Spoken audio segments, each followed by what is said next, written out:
BJP से तो कम, इन दोनों गुजराती लॉबी से ज़्यादा। दूसरी बात यह है राजीव जी की, देखिए एजेंसियों के सहारे ये दोनों चल रहे थे जी। किसी के यहाँ ईडी भेज दो, किसी के यहाँ सीबीआई भेज दो, मीडिया इनका साथ देगा।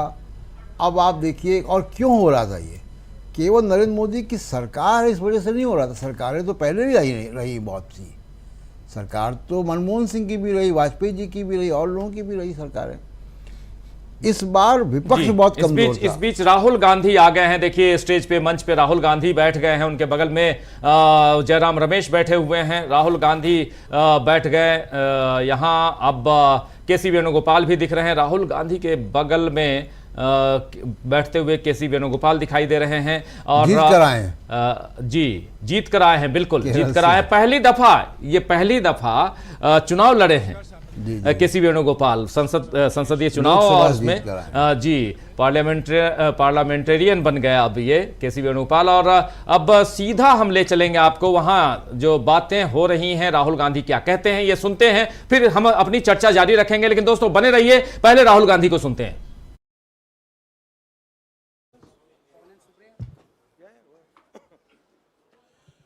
नमस्कार साथियों, इस विशेष प्रेस वार्ता में आप सभी का स्वागत है। एक अत्यंत महत्वपूर्ण मुद्दे पर अभी राहुल जी आपको संबोधित करेंगे। राहुल जी।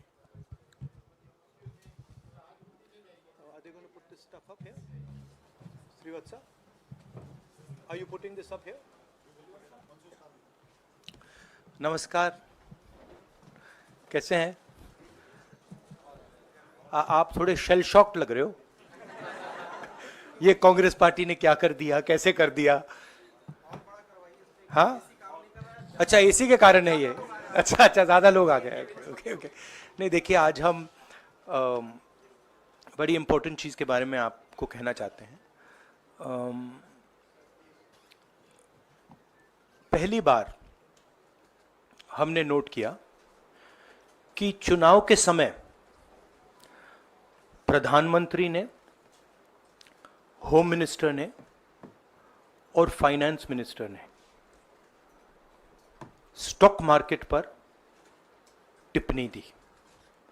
प्रधानमंत्री ने 2-3 बार, 4 बार देश को कहा कि स्टॉक मार्केट तेजी से आगे बढ़ने जा रही है।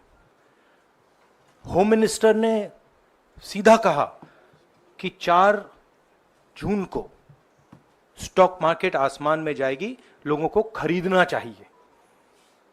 और यही मैसेज फाइनेंस मिनिस्टर ने दिया। फर्स्ट, ये आज थोड़ा हम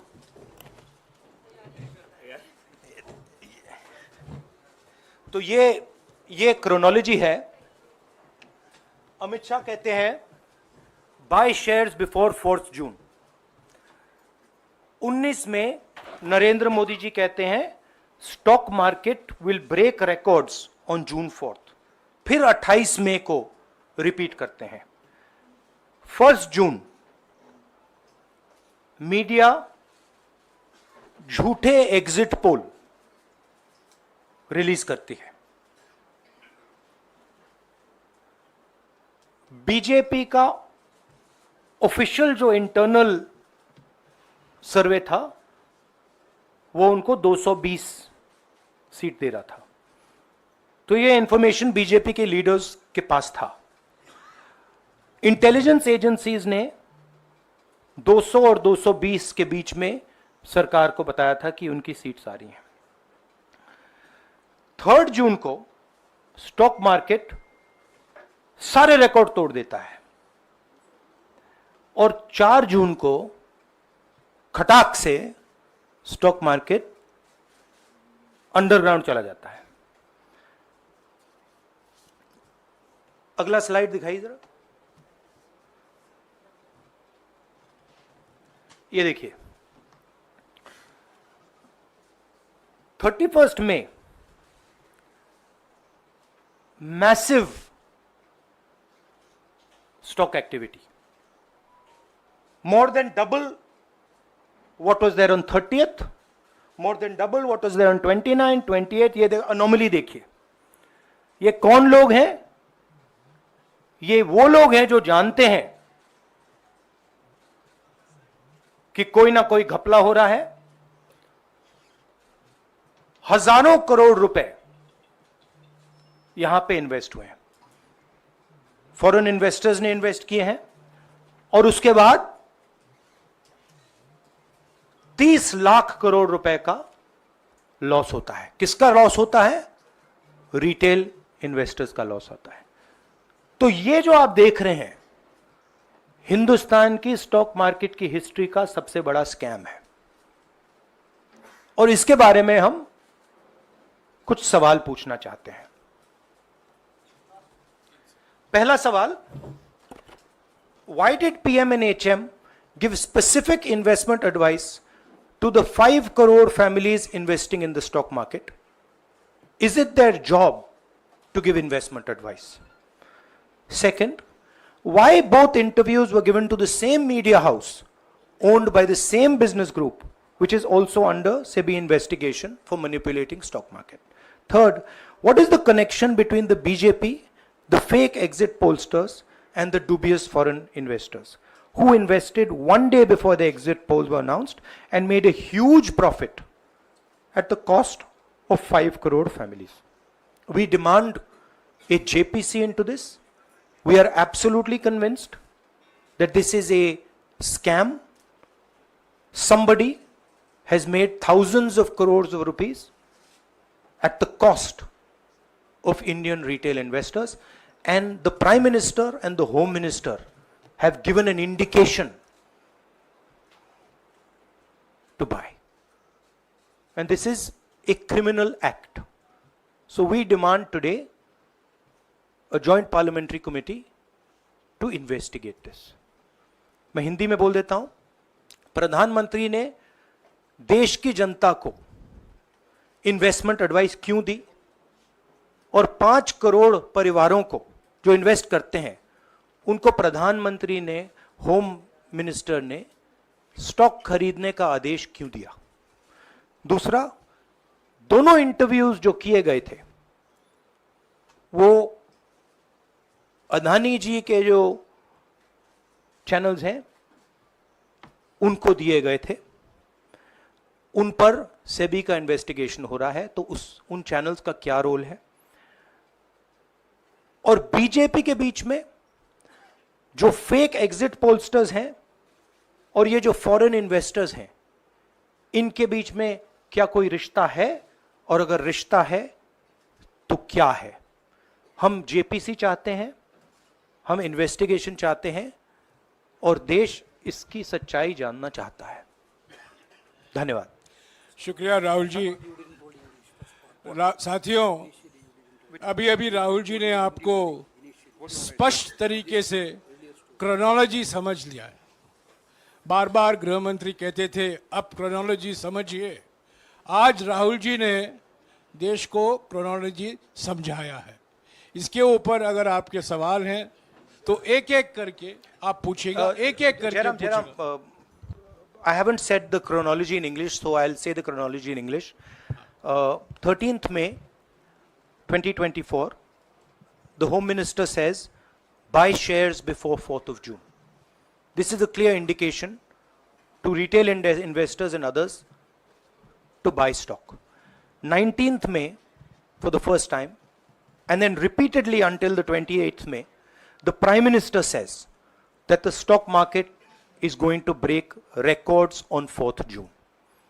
Finally, on 1st June, completely fictitious exit polls are released. These investors are given a completely wrong impression. And on the 3rd of June, as we all know, the stock market breaks all records and then crashes on the 4th of June. Whoever has made money as the stock market rose and also as the stock market crashed. And we are interested in having a joint parliamentary committee, a JPC, to investigate the role of the Prime Minister, the role of the Home Minister, role of BJP members, and also those people who have done these fake exit polls, And finally, we want to understand who are the people, these foreign investors, who did these trades. So we want an investigation for that. शुक्रिया राहुल जी। हाँ संजय। राहुल जी, इससे पहले भी आपने Adani issue पे JPC पिछली लोकसभा में मांग की थी, तो क्या आप चाहेंगे कि ये इशू और हिंडनबर्ग इशू दोनों कंबाइन हो और दोनों की जांच हो? ये जो इशू है, this is a broader issue than just the Adani issue. It is connected to the Adani issue, but this is a much broader issue. This is directly the Prime Minister of India, Home Minister, who are privy to data on actual election results, who have IB reports, who have their own data, who are advising retail investors to buy stock on the floor. This has never happened before. And by the way, the Prime Minister has never commented on stock market before this. This is the first time the Prime Minister has commented, very interestingly, and multiple times, one after the other, saying that stock market is going to boom, stock market is going to boom, stock market is going to boom.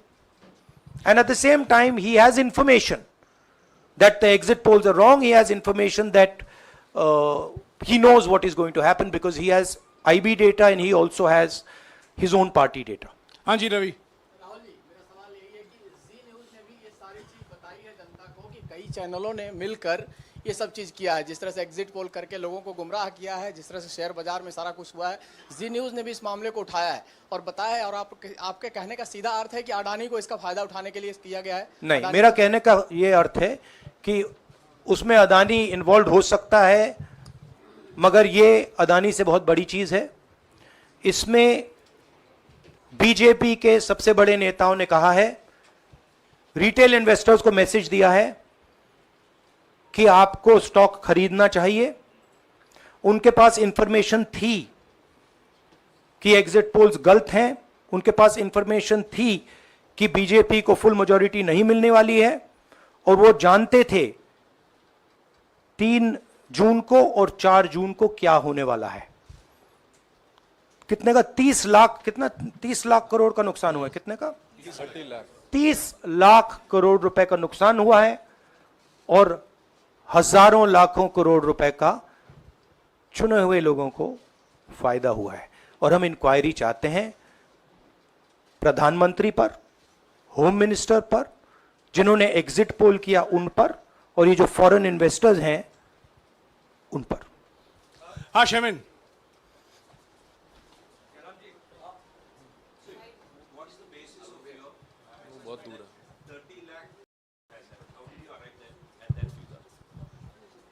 Do you want to explain? This is based on the value, market value of all the companies the day before the results came, and the market value of the stock market of all the companies at the end of the day on results. हाँ संजीव। एक minute Sanjeev. Rahul ji, you've talked about, are you alleging the involvement of the Prime Minister and the Home Minister? Yes. And whose money is it? Yes, Are you that saying is it what I their am money? saying.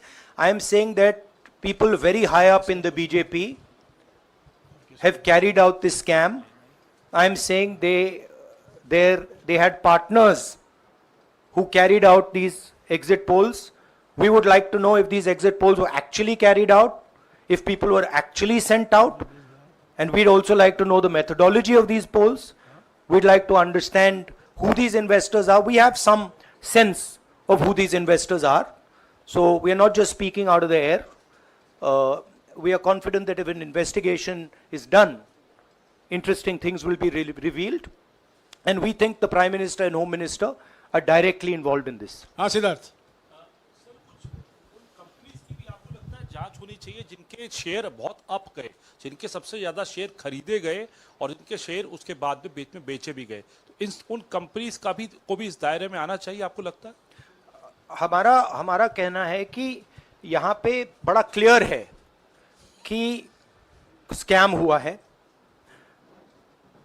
प्रधानमंत्री ने directly कहा है, home minister ने directly कहा है, indicate किया है जनता को कि स्टॉक मार्केट ऊपर जाएगी। होम मिनिस्टर ने तो साफ कह दिया कि खरीदना चाहिए।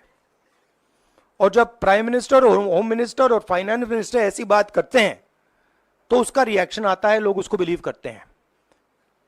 तो बिल्कुल क्लियर है कि इन तीन लोगों ने कहा है। यह भी क्लियर है कि इनको मालूम था कि रिजल्ट 400 का नहीं है, 300 का भी नहीं है। तो यह हम पता लगाना चाहते हैं, उसमें आप जो कह रहे हो वो भी शामिल है।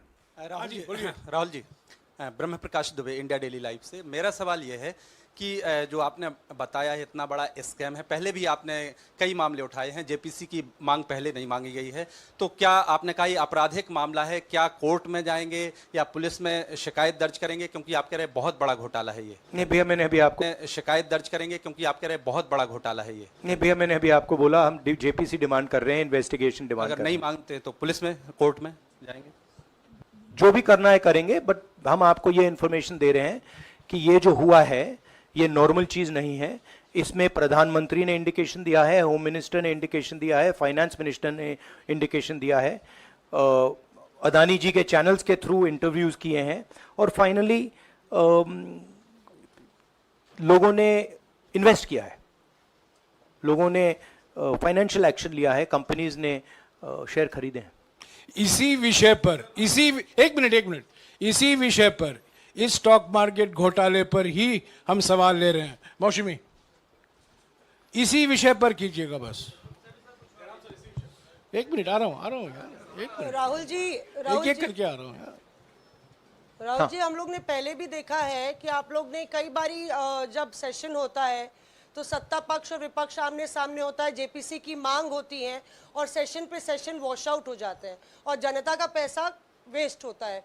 तो क्या आपको ये तो बीजेपी की लाइन है।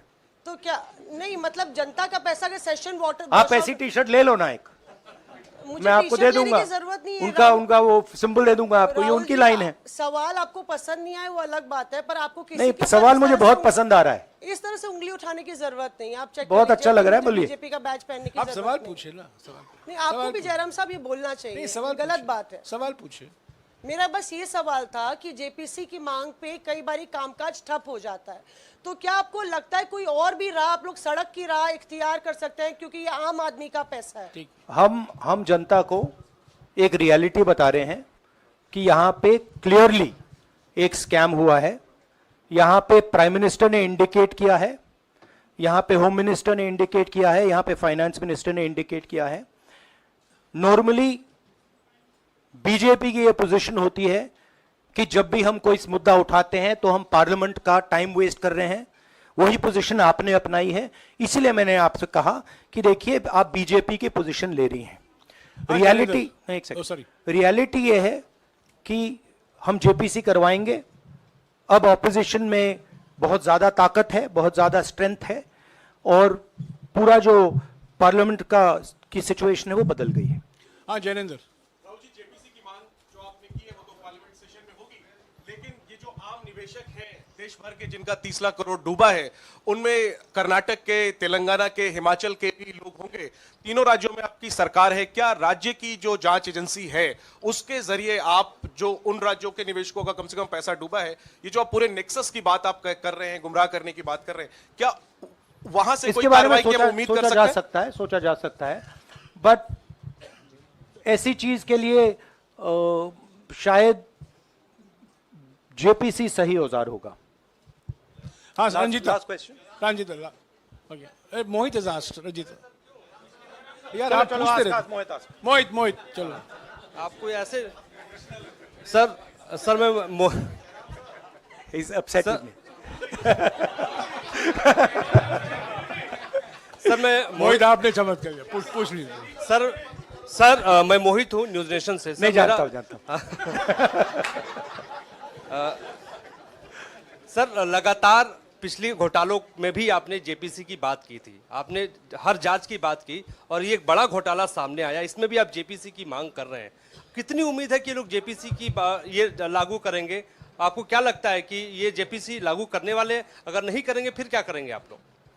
नहीं, हम प्रेशर लगाएंगे, डालेंगे, बट मुझे लगता है कि जो पहले राजनीतिक सिचुएशन थी, जिस इम्प्यूनिटी के साथ प्रधानमंत्री पहले काम करते थे, मुझे लगता है वो अब खत्म हो गया है, तो दूसरा नतीजा आएगा।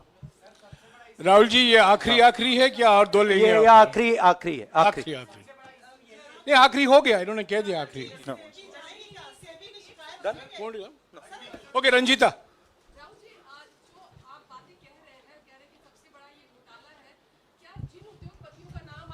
लेते रहे हैं, चुनावी जो रैलियां रही हैं उसमें भी और उसके बाद भी, क्या आप कहना चाहते हैं कि सरकार ने मदद की है उन उद्योगपतियों को और अमीर बनाने में? नहीं, मैं कह रहा हूं, मैं सिर्फ सरकार की बात नहीं कर रहा हूं, मैं दो इंडिविजुअल्स की बात कर रहा हूं। प्रधानमंत्री ने और हिंदुस्तान के सब रिटेल इन्वेस्टर्स जिनको नुकसान हुआ है, मैं आपसे बोल रहा हूं, आपको यह बात समझ आ जाएगी। आपका पैसा गया है, आपकी कमाई गई है, आपको नुकसान हुआ है, और इसमें करोड़ों युवा हैं जो ईमानदार हैं। तो नरेंद्र मोदी जी ने, अमित शाह जी ने आपको मैसेज दिया कि 4 तारीख को स्टॉक मार्केट आसमान छुएगी, और आपने उन पर भरोसा किया। मगर सच्चाई यह थी कि नरेंद्र मोदी को मालूम था कि 4 जून को स्टॉक मार्केट आसमान नहीं छुएगी। 4 जून को स्टॉक मार्केट का जबरदस्त नुकसान होने जा रहा है, क्योंकि उनके पास इंटेलिजेंस की रिपोर्ट थी और बीजेपी का जो इंटरनल असेसमेंट था 220 सीट का, वो उनके हाथ में था। तो मेरा यह सवाल है, और मैं आपसे इन्वेस्टर से कहना चाहता हूं कि आपको जो चोट पहुंची है, जो आपको दर्द हुआ है, वो चोट नरेंद्र मोदी जी और अमित शाह के बयान ने आपको पहुंचाई है। और हजारों करोड़ रुपए किसी ना किसी ने चोरी किए हैं, वो आपके जेब से गए हैं, रिटेल इन्वेस्टर्स के जेब से गए हैं। तो मैं चाहता हूं, आपके लिए बोल रहा हूं, मैं आपके लिए बोल रहा हूं कि इन्वेस्टिगेशन होना चाहिए, पता लगाना चाहिए कि प्रधानमंत्री जी ने, होम मिनिस्टर ने आपको यह गलत इंफॉर्मेशन क्यों दी, और ये कौन लोग हैं, इन्वेस्टर्स जो हैं, फॉरेन इन्वेस्टर्स हैं, जिन्होंने इस दिन फायदा उठाया। ये देखिए ग्राफ है, ये रेड चार्ट जो है, इसको देख लीजिए। ये नॉर्मल ट्रेडिंग है, ये नॉर्मल ट्रेडिंग है, ये ग्रे वाली नॉर्मल ट्रेडिंग है, और ये जो ट्रेडिंग है ये अबनॉर्मल ट्रेडिंग है, ये 2-3 गुना है, और फिर ये हुआ है नुकसान।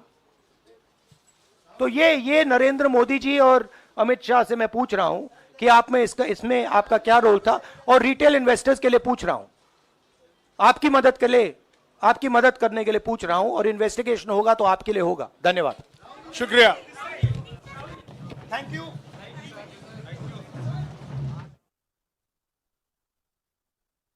सुन रहे थे आप सीधा यहां पे राहुल गांधी एक बड़ा खुलासा करते हुए, एक बड़ा घोटाला देश के सामने लाते हुए। उस घोटाले में 2 नाम, बहुत बड़ा नाम है, एक है नरेंद्र मोदी का और दूसरा नाम है अमित शाह का। ये दोनों, इन दोनों पे राहुल गांधी ने आरोप लगाया है, और आरोप कहीं ना कहीं अखबारों, खबरों में जो बातें आई हैं और जैसा इन्होंने कहा है इंटरव्यूज में, इन दोनों नेताओं ने चुनाव के दौरान, वो बातें यहां सच साबित होते हुए दिखाई दे रही हैं। 30 लाख करोड़ रुपए का घोटाला है, 1-2 रुपए का घोटाला नहीं, 1-2 लाख रुपए का घोटाला नहीं, बल्कि 30 लाख करोड़ रुपए का घोटाला शेयर बाजार में। 31 तारीख को नरेंद्र मोदी, अमित शाह और उससे पहले भी लगातार चुनाव के दौरान अलग अलग मीडिया को दिए गए अपने इंटरव्यू में नरेंद्र मोदी और अमित शाह कहते हैं कि 4 तारीख को शेयर मार्केट में जबरदस्त उछाल होगा, और हमारी गुजारिश है कि आप लोग उसमें पैसा इन्वेस्ट इन्वेस्ट कर सकते हैं, अच्छी कमाई कर सकते हैं।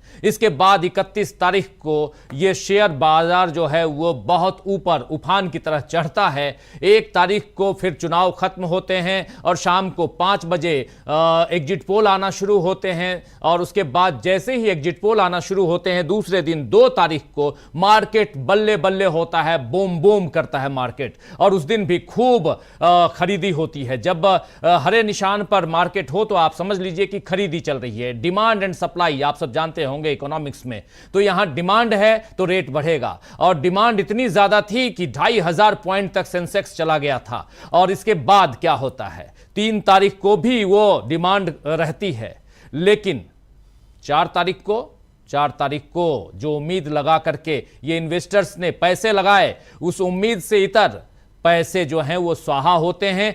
30 लाख करोड़ रुपए डूब जाते हैं, क्योंकि मार्केट में अफरा तफरी होती है, खून खराबा होता है मार्केट में। मार्केट का खून खराबा मतलब ये नहीं कि कोई तलवार या भाला लेकर गोली लेकर निकल लिया, वहां पर खरीदी होने लगती है, और खरीदी के बाद फिर परिस्थितियां दूसरी बनती हैं। हमारे साथ जुड़े हुए हैं हमारे साथी सीधे वहां AICC दफ्तर से, जहां प्रेस कॉन्फ्रेंस चल रही थी, इकरार खान उनके पास, वो अपनी तैयारियां कर रहे हैं, उनके पास आते हैं। और इधर स्टूडियो में हमारे साथी प्रशांत टंडन जी जुड़े हुए हैं। एक इकरार, हमारी आवाज आ रही है आप तक?